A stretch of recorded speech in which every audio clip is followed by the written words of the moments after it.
Hi, I'm Pete Gallivan. This week on News to Celebrate, we're kicking off the season with Christmas tree lightings and festive holiday markets across Western New York. The Boulevard Bear Band is back, bringing music and memories to folks. And we honor a 100-year-old veteran whose remarkable life continues to inspire. Join us as we celebrate the people and moments that make our community shine. December 7th, 1941, a day that will live in infamy, which also happened to be George Moriel's 16th birthday. I came home from the movies that day, and my mother said the Japanese bombed Pearl Harbor. She said, but you're all right, you're only 16. But 2 years later, it was a very different story. And then when I was 18, I received a draft card, and they wouldn't let me finish high school. I had 2 more months to go.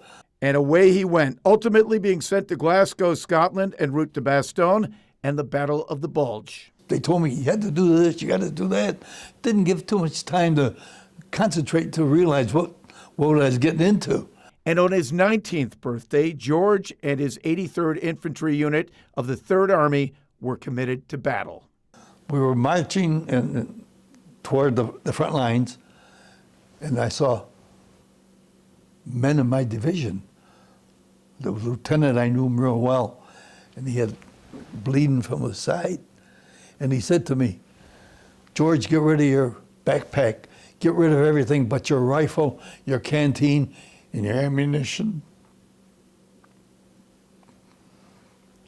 So we went to battle. And even today, 80 years later, the emotions of war are still very raw. I was in a foxhole for 7 days and 7 nights. I froze my feet, my hands, my ears were white. And after the sun broke, our airplanes were able to hit the tanks and the Germans retreated. That morning when you're in the foxhole and you finally see the sun, I mean, did that feel like a gift from God? Yeah. By that time, his feet were so swollen from frostbite that his boots needed to be cut off. So then they sent me to a farmhouse where medics were, and they looked at me and they said, you're going home. He came home with several medals and commendations, including the Combat Infantry Badge, the Bronze Star, and the European Theater Medal, things that at the time he didn't even want to look at. He just wanted to get back to his life before the war. He finished high school, took a job as a draftsman for the city of Niagara Falls, eventually became the city engineer and the director of public works for a record 12 years. And I retired in 1984. I've been retired longer than I worked. I've been retired 41 years. Yeah. Oh, man. I beat the system. And he beat Father Time. He still lives alone and is very active in keeping up with family and friends, including his neighbor, Assemblyman Angelo Morinello, who stopped by with a gift during our interview. Yep. And on behalf of the New York State Assembly, I want to present you with a proclamation highlighting your life, highlighting the Battle of the Bulge, all your service, your school, and everything you have done for the community. Thank you, God bless Angelo. you, George. Thank you.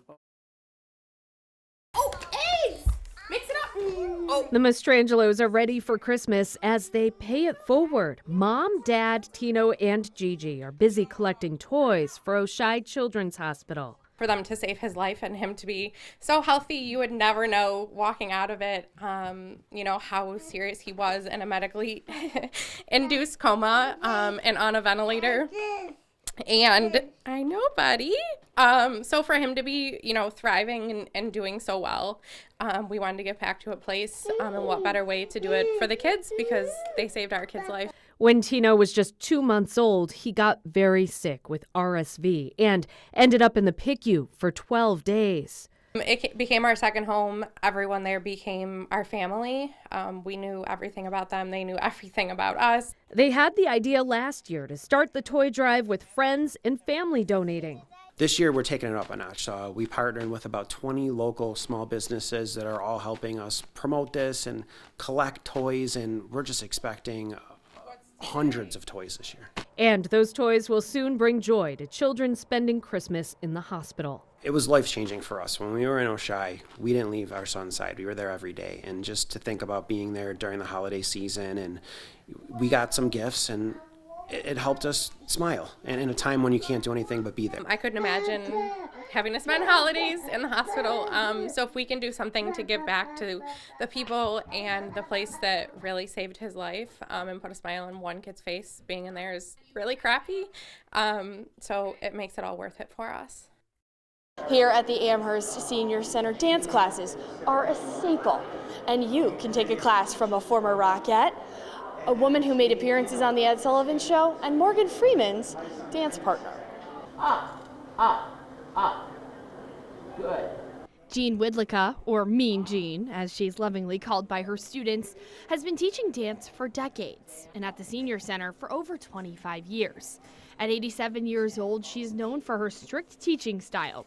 Her students know it's not because she's actually mean, but because she cares. Throughout class, she often repeats the phrase, "Let's show them what we can do." Her journey with dance began when she was 3, performing on a USO tour during World War II. Some of her credits include The Ed Sullivan Show, dancing with the young Morgan Freeman and Grace Kelly, and last minute taking her place on the line as a world-famous Radio City Rockette. She learned all the numbers in just 3 days. Now, what may surprise you is that she never actually wanted to be a Rockette.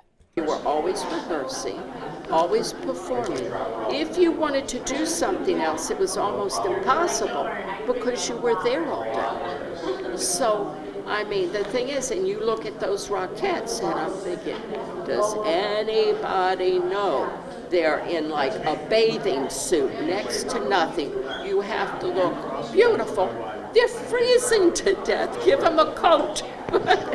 One of her greatest passions and proudest accomplishments has been her teaching, sharing her love of dance with others. She founded the Moving Miracles National Dance Company in 2004, a dance ensemble for those with all levels of ability. And about her nickname, she says she's mean in order to push people to their fullest potential.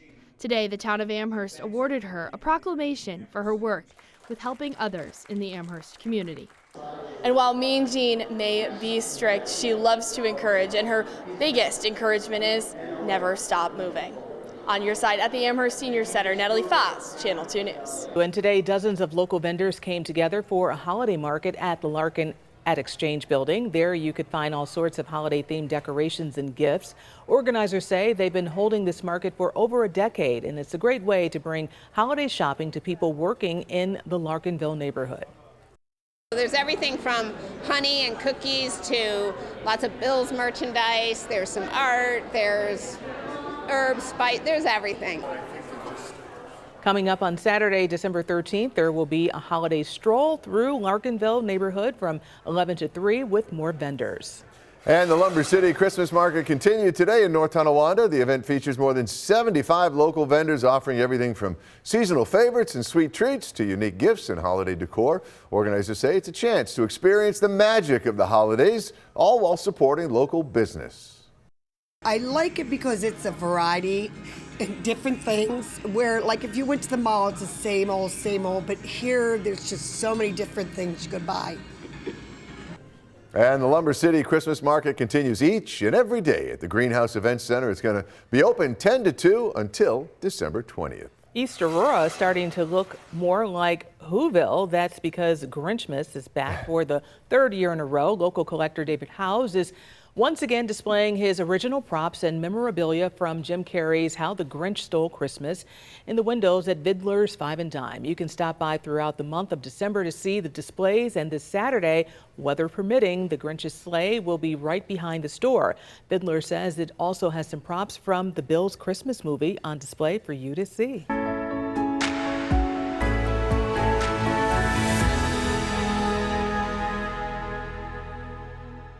Well, tonight, the business district along Buffalo's Parkside Avenue welcomed in the holiday season outside the Buffalo Zoo. The zoo held its 3rd annual Parkside tree lighting and holiday market. Look at that. Organizers say this event is a great moment to bring the local community together along with the zoo animals and give a holiday boost for small businesses in the area. We need a lot of kindness in the world right now, and coming together as a community gives us a great opportunity to celebrate each other, celebrate our community, and celebrate animals, of course. We have so many families and neighbors who come in and support all of our businesses, and we thought it would be a great way to bring everybody together on a cold winter night in Buffalo. Well, holiday fun will continue at the zoo this Saturday with a special Storytime book reading event with Alice Ever After books. Lighting up the tree means more than just lighting up a tree. To me, it's a beacon of hope. We're here celebrating with our community and just spreading the joy of the season. And finally tonight, we celebrate Western New York shining bright to begin this holiday season. Christmas trees in two communities, first in front of Kenmore Mercy Hospital and the other on Jefferson Avenue, are now the latest of many trees lit up and spreading the holiday spirit, with still more to come.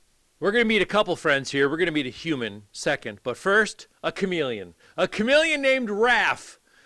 This is a children's book, actually a series of books about Raph and friends. That's Raph. Who are the friends? You are the friend. Aha! The customers, the public, you are the friend. Raph and friends. Kim Nelson, children's author and toy store owner now. You've been around for a while. Yes. And I say that in a good way. You're a tenured toy store. I am. But the new location now, how long have you been here? I have been in this location for almost 2 years. We're at the the Eastern Hills Mall. This is the Duff's Wings entrance near Yes. Transit Road.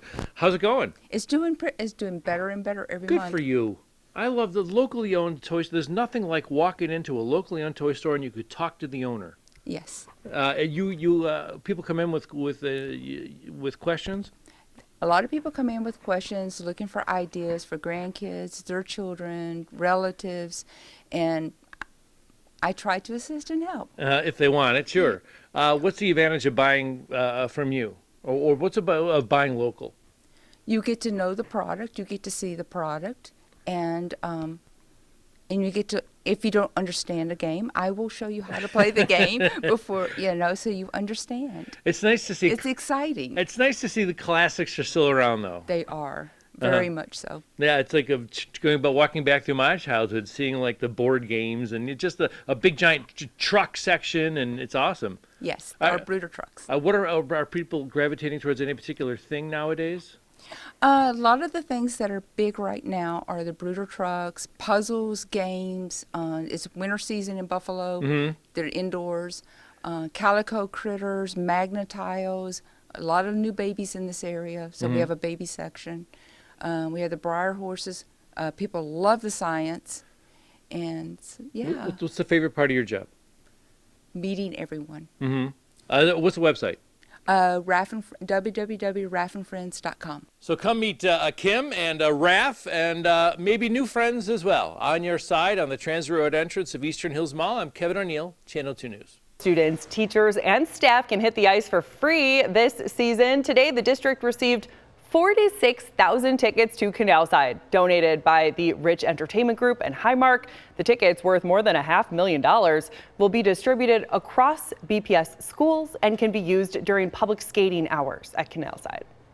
This is my first time ice skating, and I think the free tickets give a wonderful opportunity for people in Buffalo public schools to try something new and get other healthy ways to exercise.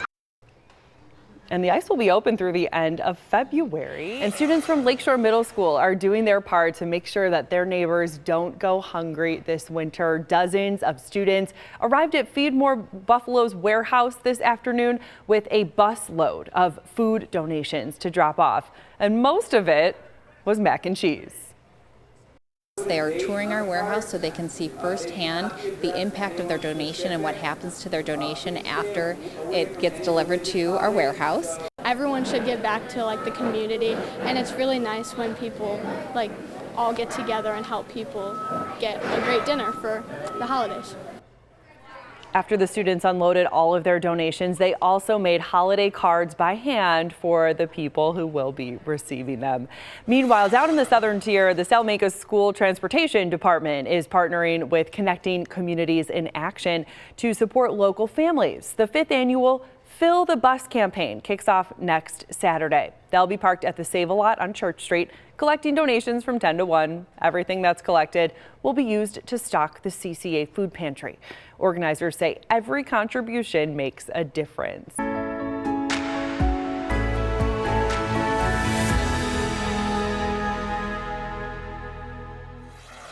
Welcome back, everybody. A home baker from Buffalo is going to be in the national spotlight starting tomorrow. This is Michael Mararian. And we're so happy you woke up early to join us here on Daybreak. I'm an early bird. I'm up. Yeah, and you are going to be on Gordon Ramsay's new baking competition called Next Level Baker. You might have heard of Next Level Chef, and this is the baking version of it. What's your baking background? You're a home baker, right? I'm a home baker. My baking background is my mother. My mother baked at home. And beyond that, I'm not trained. I never went to culinary school. I just kind of picked it up. Well, the long story is my wife was ill at the time, and we used to watch Great British Baking Show. And at the end of the week, she was kind of like on the couch a lot. So at the end of the week, I'd make something from that show for her. And it was fun, you know. And then after she passed away, it was kind of like, I still kept doing it. And then COVID hit, nothing to do besides bake. Right. And then I just kind of did it every week. And baking something different every week. Every week. And matching it with your vintage threads, which is Polyester Bakes is your Instagram handle. And tell me about how that happened. Like your items that you bake literally match what you're wearing. Not always. Sometimes I get really lucky. But so every week I was presenting these desserts. I'd hold them up to the camera and I'd have, you know, whatever I'm wearing. But one time I had this vintage Christmas sweater, much like this. Yeah. And more people commented on the Christmas sweater, making fun of it, really. Oh. And then the dessert, and I said, oh, you know, there's something in that. Look at that. I love that. So then I said, I must have more of these Christmas sweaters, and I did. And so then it just kind of became a thing, and I'd end up, then I had to go buy them. I was running out of them.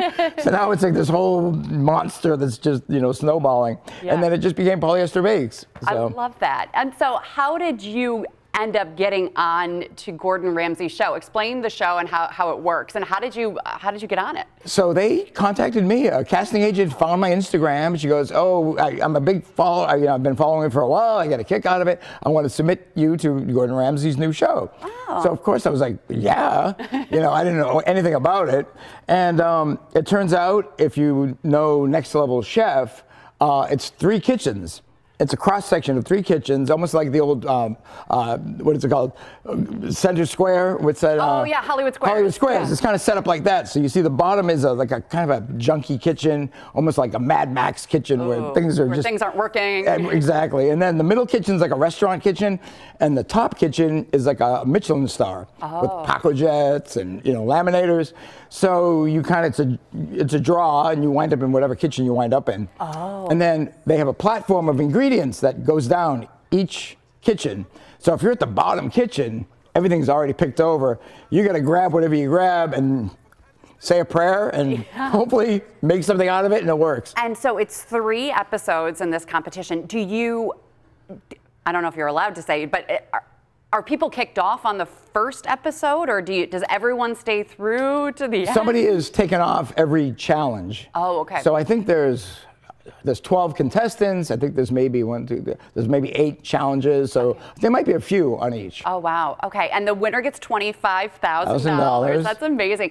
And it was actually filmed in Ireland? You went to Ireland? I went to Dublin, and unfortunately I didn't get to see much of Dublin because you're in the hotel the whole time. Yeah. And it's really shut down. Like, it's almost like being sequestered. You're in your hotel room, you order your room service, the production team brings it to you, not even like a waiters or not the hotel staff, the production team.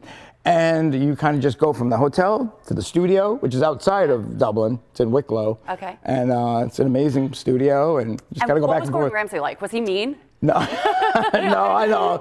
A lot of people are probably upset that he's not mean, because I think they like the idea that he is like that. But he's not. He was really sweet. He was actually really nice. And And we had a great rapport. He does swear. Okay. Not gonna, That'll be edited out. Yeah, exactly. All right, this is so beautiful. We've got 90 seconds left. I need to hear about what you brought for us. Okay, today. This is Black Forest cake, and we can cut a little piece if you want really quickly. And then the other one is an almond roca. Ooh. So when you go to holiday parties, do you actually bring something as fancy and beautiful as this? Yes and no. So hopefully that looks kind of cool. Ooh, look at how beautiful that is. Oh, we've got a great shot right there. Look at how, so what is in this? This is amazing. So it's, and do I get to try it? You can try it. It's a little boozy. It's not too boozy for 7 a.m., but it's. Oh my gosh. But I hope it's good. It's got white chocolate, white chocolate chantilly cream. It's got a chocolate mousse, a couple boozy cherries, a couple non-boozy cherries.